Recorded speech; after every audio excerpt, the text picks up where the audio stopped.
I think moving forward here, this is a good time, and I think just to have a little bit of prognostication about next year. Plus, it's a fun word to say. It is a fun one here. So my last tweet of the week here, and this one, Michael, this one's from May 17th from you. I feel good about making some money this year on the Huskers. By the way, that was plus 4.5 against OU. Feels like crazy sauce on top of a bowl of nutty noodles. And so, here's, according to FanDuel, there was 5 games there and the different spreads. But, everyone – Jim in Minnesota said we want to win big, and you answered that perfectly. What does win big mean? He said 9 or 10.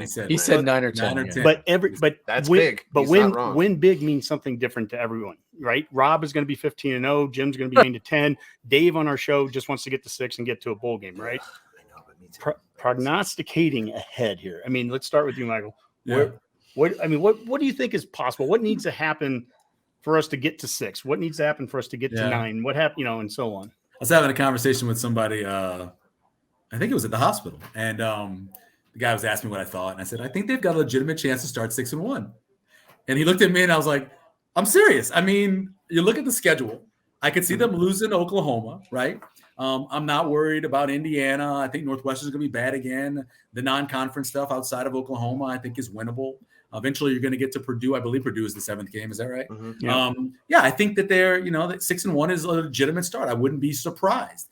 The problem is that nothing. It was Trev Alberts who said when he brought back Scott Frost, right? There was no, and I always use the wrong word. I think he said tangible or something reason for this to be done because we have no evidence to tell us that this is going to get fixed. Nothing over the last 4 years, right? But looking at the schedule, looking at the talent, looking at the coaching staff, 6-1 start is legitimate. The back end is a much tougher part of the schedule. So I think if they could legitimately get to 8, that would be a great season. I think it would ease a lot of people's minds. If I was going to pick it, though, I'd probably say 7-5, which would be right under the 7.5, which is the last line I saw out of Vegas. Yeah, the challenge with going the 7-5 in that traditional route is that if you went 6-1, I know to go 7-5 means you finish up, 1-4 down the stretch, and the record. What a terrible taste in your mouth. Yeah, the record looks certainly better than 3-9, but how you get there is completely different. And beat Wisconsin since 2012, and you wouldn't have beaten Iowa since 2013. Yeah, 2014. Right. So at some point, you got to win a game or two that you're not supposed to. That's important. I think the one thing, and this is with Illinois game last year, fresh in our mind. That Illinois game, we talked about that all last offseason. Yeah, how important that was to get some momentum. You win that game, you come back, you win a couple of games at home, and then you go to Norman, play them close, come back and beat a Michigan State team that was not preseason ranked and not thought to be what they were going to be through the transfer portal, by the way, a year ago. Michigan wasn't expected to be what Michigan was. So, there was a lot of the same talk last year where we were like, we could start 5-1, whatever. That first game against Northwestern, how critical is that, Michael? I mean, same as last year. We talked about the Illinois game meant, I thought, 2 games on the schedule. The one you played that you lost to against Illinois, and then another one. I thought that it was that valuable. It's that big. And here's the thing.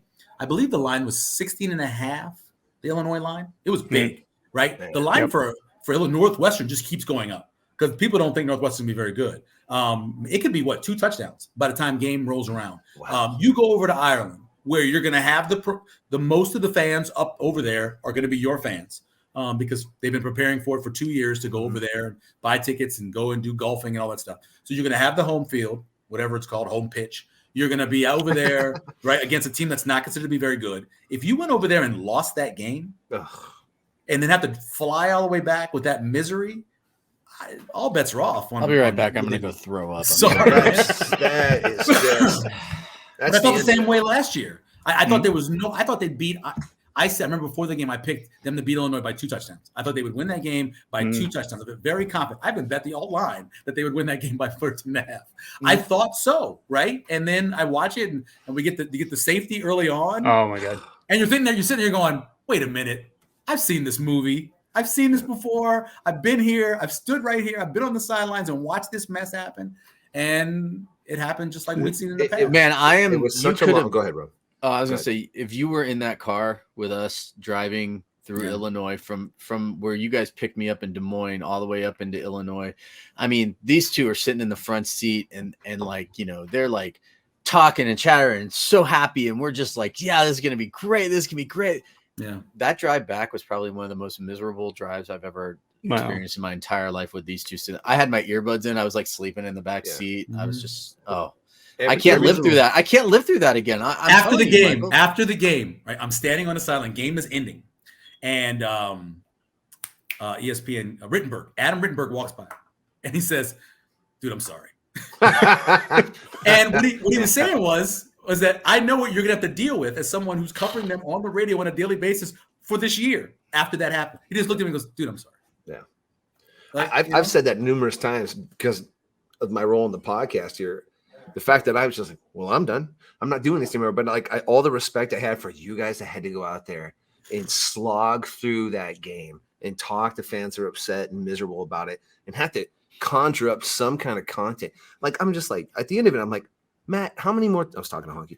How many more times can I say, well, we got to fix special teams. We can't jump off sides. We can't have any high snaps. We can't have any, bad turnovers or fumbles by the quarterback. And we got to be better at fielding punts. I'm like, everything happened in one game before the first half was over. I'm like, no, this team is just broke. I mean, come on. That was the thing. At halftime might have been worse than even after the game for me. It was, I feel like it was one of the lowest moments for me as a fan. And I'm not trying, this isn't trying to be negative Redcasters who might be watching this and going, oh my God, you guys are usually all, Kool-Aid and stuff. No, I'm just scared. I'm just scared. I'm genuinely optimistic for this season, but what's happening is this offseason, we're talking a lot of the same talking points as we did last offseason. We need to get better at special teams. We need to cut the turnovers down. We need to get a downhill running game going. We need to be, we need to be able to have I think a mobile QB, but not have the QB be the first runner on the team. We need to get running back production. There's a lot of these things that we talked about.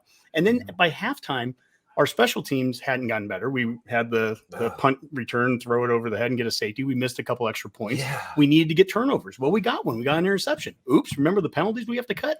We had 30 yards of penalties in one play that negated the turnover. And you start going down the whole list. It's a 3rd and 1. And instead of going downhill, running the game with a big back, we get into a diamond set and quarterback runs it, misses the receiver, converts it to a run, fumbles it, and it's scoop and 6. Stop. And all those things at halftime, I'm like, okay, we just can't do that again. And so this next don't season, do that again. I'm like, what was fall ball for? Why did fall ball even happen if this is the first game? Hey, Rob, you want to know how you solve all this? So the majority of the time when Nebraska's had a good team, they've had a really good slogan. Okay. Nebraska's slogan used to be the best. Even burn the boats. Say what you want about Callahan. It's a great slogan. Do you want the slogan for this year? Yes. Can we make T-shirts of it? Heck yeah. Well, you might have to have some copyright infringement. This is the way. This is the way. And you have hopefully it's Casey Thompson, and you have it his head on the Mandalorian's body. It says, "This is the way." This is the way. Yeah. Period. This is the way. This is the way. That's all you gotta do, and then they'll turn everything around. I'll explain that to you later when we get off the show. Okay, thank you. I really do. It's like a Mandalorian. There's a lot of things that keep people up at night. Like, you wake up in the middle of the night and you can't turn your brain off, right? You get up, go to the bathroom or something, come back, you can't fall back asleep. You're worried about bills or work or things like that. I literally worry about how much of an ass I'm going to look like if this team just totally craps the bed this year, because of this show. And I'm just like, oh my God, I might have to delete my Twitter account. I'm probably never going to be able to show my face in Nebraska again. Yeah. Like Honky's never going to invite me out there. I mean, this is legitimate concern for me, and it keeps me up at night. It really does. And Max going, God, that seems like a pretty fair trade-off.